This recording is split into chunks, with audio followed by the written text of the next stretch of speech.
Did you know that Declan Rice has expressed an interest in joining Manchester United? Did you not know that? Apparently he did. He did that. He spoke with Luke Shaw and Harry Maguire while away with England. He expressed an interest to join, and yet, it looks like he'll join Arsenal, not us. He's not going to come to United. Why is he not going to come to United? By all accounts, that has to do with the Glazers yet again and what's going on with the takeover process. I mean, we need a player like We don't necessarily need Declan Rice, but we need a player like Declan Rice at the club in our midfield. Yes, we need a striker more. We need two strikers. Um, but we definitely need some quality support, in-depth quality support in our midfield. And we need a player like Declan Rice, so someone who can play in a more defensive role and someone who can lead that, well, box to box like midfielder. And some people will point to the fact that they've not seen much of Declan Rice from an attacking perspective, but he has shown signs of having more of an attacking mentality. And apparently, and this was mentioned before West Ham's final last week, that uh, the West Ham manager David Moyes reins Declan Rice in a little bit, so he prevents him. He wants to keep him playing that defensive role, and he prefers to like rein him in a little bit. Whereas obviously Declan Rice, he's become a little bit fed up of playing that sort of game, and I think a few of the other West Ham players had too, and I think Michael Antonio had come out in the press and mentioned that they didn't think that David Moyes was much of a manager. Well, we're not going to get into that, but maybe that's one of the reasons that Declan Rice is leaving. Um, but from a United point of view, um, if like me, you'd hoped that Declan Rice would be coming to our club this summer, um, I'd have to say he's definitely not. Yeah, I know we're only on the second day of the transfer. Third full day of the transfer window, should I say? But for other reasons, other than Declan Rice's preferences, it looks like United couldn't go and get him anyway. We couldn't meet £100 million or an 80 90 or an 80, so an 80 90 £100, £100 million asking price for a player like Declan Rice. And that's all down to it yet again. The Glazers, who are kind of like holding off spending any money if they, well, actually, in fact, if they even have any, and the fact that we don't know what's going to happen yet. Will United be sold? Will they not be sold? Will the Glazers sell part of their stake or all of their stake? We just don't know. And I was reading an article earlier on today, and that article said that the Glazers have this family kind of policy where they just don't talk to the press. So yeah, okay. Some of you said, but we saw Joel Glazer in an interview. Yeah, you did, but he was outside coming out of a restaurant. He'd been followed, and there was no way that he wanted to be interviewed in that spot. And it wasn't a true interview as such, was it? I mean, at the end of the day, in passing, question or two in passing early on when the Glazers were first thought to be selling United. But we've had virtually nothing or absolutely nothing since. And that is all the Glazers, all of them do exactly that. They live by that policy because they believe that if one Glazer speaks to the press and the press start running stories based on that interview, then that brings them all down and puts them all under pressure. So that is why we are hearing absolutely F all about what's truly going on at United. And that's why me and you, as United fans, have to put up with all this bull that we're seeing from the newspapers, TV press, other United YouTube channels. Basically, it's their business to find content and continue telling stories. about what's going on. Now, I've personally been at a bit of a dilemma. Do I want to go down that route, or would I rather try and speak the truth to my subscribers and those who watch? Um, and done a bit of soul searching. I don't know if you care or not, but at the end of the day, I don't want to talk rubbish to you. I don't want to just regurgitate CRAP as such. I don't want to be one of those channels that's talking about Shakespeare on Monday and is saying exactly the same thing but in a different way on a Wednesday. I just don't feel that's fair to you. Um, so, whilst I'm going to give you my opinion, um, it's not based on fact. But at the end of the day, I'm a United fan just like you. You must have opinions, and so do I. So my opinion is that I don't believe United will be sold. I mean, ultimately, like I said, the Glazers, if they were going to sell, if they weren't going to sell, they'd tell us nothing. They wouldn't go to the press. They'd tell the press nothing. So, I mean, there are a few other United channels right now saying that this could go on, the sales process could go on past the Wolves, the opening game of the season at Old Trafford, so where United play Wolves. And, anybody can say that. You could say that it could go on to the end of the season. I mean, until after we've played whoever we play in the last game of the season. Um, that's not an informed opinion. At the end of the day, that's just conjecture based on being a bloody obvious because we don't know anything. And the fact that early on this week, that the United share price jumped through the roof, and that prompted everybody to think that something was going on. Now I'm guilty of that too. I thought something was going on, and I released a video about that too. Um, Now I'd say to you, there's no point in you going and watching it because nothing has unfolded since. So, I mean, ultimately, I could have do that video again right now and regurgitate the same news, and it may be accurate, it may be not. But my opinion is it's not accurate. It's not accurate. But the only thing that seems to be true over the last few days are two things. One, United did bid 40 million for Mason Mount, for Chelsea's Mason Mount, and it was discarded.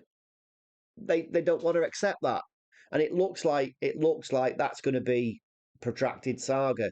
How much you're probably thinking? How much? I'm thinking exactly the same. By the way, exactly how much do they want? I don't know. Let's say 80 million pounds. We're talking. We're not talking euros. Obviously, we're dealing with another English club. 80 million pounds for a player who's been their player of the year 2 years in a row, who until this last season was doing well for them. So if anybody, any other YouTube channel, any press outlet, any article you've read anywhere made you think that we were going to get Mason Mount on the cheap, uh, I personally, I never believed it. And I always thought that we'd pay 60 plus, 60 million plus. But that we'd pay part there is the inaccuracy, isn't it?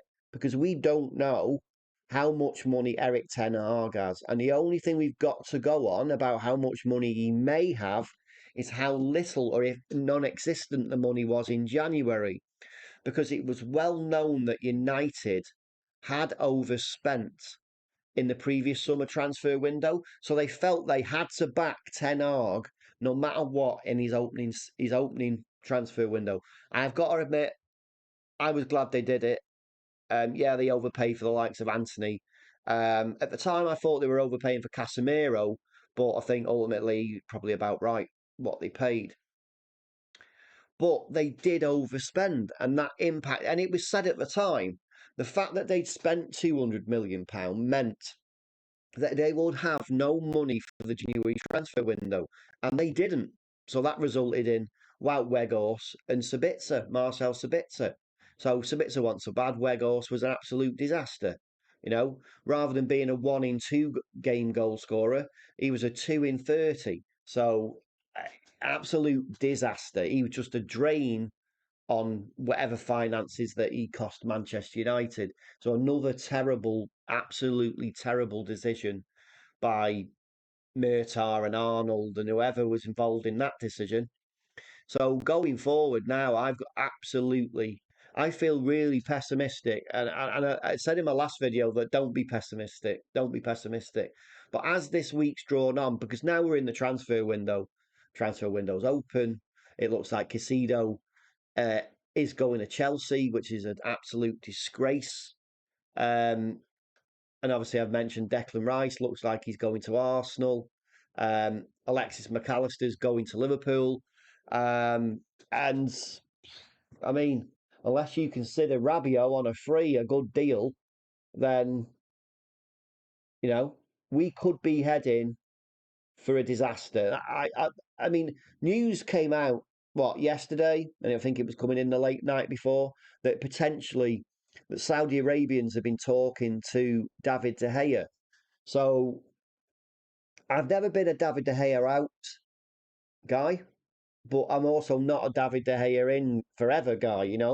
I know that football changes, players come, they go. And a manager like Fergie did, he was always recycling his team. He was always looking for better, always looking for new people in new positions, and that is what made United great. So I'd expect Ten Hag to do the same. But where David De Gea sits, it looks like United. It looks like, remember, I've got no hard evidence on this. It looks like United just assumed he would sign that contract and take 50% pay cut basically. And now, if your boss said to you, "All right, we want to keep you on, we want to keep you on, but let's say you're on 40 grand, it's £40,000 a year, in your office job, sitting behind your desk, and your boss says, right, we're going to keep you on, but we're going to pay you £20,000 a year. Right, is that all right? You definitely take it, won't you? What are you going to do? You're going to look elsewhere. And that's going to spark other people's interest, especially it was widely publicised that that's what's going to happen. So if you're in an up and coming league like Saudi Arabia and you've got bloody shed loads of cash, what are you going to do? You're going to fish around for those players who might want to leave the club they're already at. And who would blame David De Gea, long-time servant of our club, from wanting to leave? I mean, he could be feeling like he's been mistreated, like he's been degraded, like he's been devalued by the club. I must admit, I thought at one time that United were trying to push him out really without actually doing it. They were trying to do it kind of slyly, but again, where's the money to replace him? So I don't believe they were trying to push him out. I think they were just trying to save money and did it in a kind of disgraceful way. And that itself would have led to De Gea kind of wanting to leave. Now, I hope he stays because United don't have the budget. For those of you who are De Gea out, will you see it? Do you want him to go no matter what? So who would you have in goal? Let's say you got no money though, right? We need a striker. We need goals. We get one striker and we bring in Rabiot on a free. So we don't get Declan Rice. We don't get Mason Mount. We don't get a goalkeeper. So we get Rabiot and a striker. So let's say we get Højlund and Rabiot this summer transfer window. Absolute disgrace of a transfer window. What do we do? Do you want David De Gea to leave? Still? So who would you have in goal? You see my point? There is no one. So, I mean, you should be careful what you wish for because ultimately it could lead United into a disaster next season. And none of us want that. I mean, ultimately, none of us want that disaster, that worst case scenario where we don't really get a proven striker. Yeah, let's say we get Højlund. Ultimately, he's one for the future. He's not one for now. So where do we go? I mean, I'm even now. Let's say tomorrow, the Glazers announce that Sheikh Him is their guy. I mean, it's highly unlikely that anything will, the wheels will move quickly enough for him to be able to finance uh, Erik Ten Hag's transfer wish list. Is it? I mean, a lot of those midfielders, the midfielders we've been talking about, will be gone. They'll be gone. You may get Harry Kane in January, when Tottenham have finally decided, okay, we'll better cash in. But that's in January. You've lost a good portion of the season. So I really, really am at pains to think where the positives lie right now. We're not going to hear from the Glazers. Declan Rice, although he wants to come to the club, will go elsewhere because he apparently has concerns about what's going on with the takeover. And not only that, the other people have concerns as well, not just us fans. United employ 800 members of staff.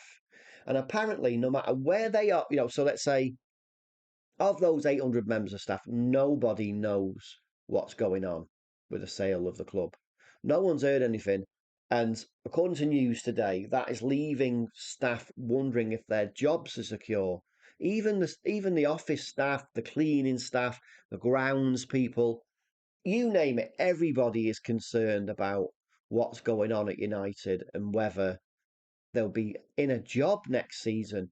Never mind us as fans, we'll have our jobs if we're lucky. Well, unless things go wrong, but we'll have our jobs and we'll carry on supporting Manchester United. But what about those behind the scenes? The forgotten, let's call them. And I'm not talking about Arnold and Murtagh. Anybody that has, kind of a direct influence over over United squad. I mean, you've got a feel for everybody right now. It's absolutely, absolute disgrace. Um, and yeah. Well, anyway, that's my little rant over with, and um, I'm just sitting there waiting for some positive news, just like you. We want some positive news, and all we're getting is spin and rubbish, and more spin and more rubbish every day. Well, I'm keeping my eye on the news. I do have some contacts within football, um, especially the press, but but with the Glazers being tight-lipped, it's difficult to know um, what news is real and what isn't. So I'll keep you informed. Thanks for watching. Please smash a like on the video if you liked it, and please subscribe if you don't. Thanks for watching.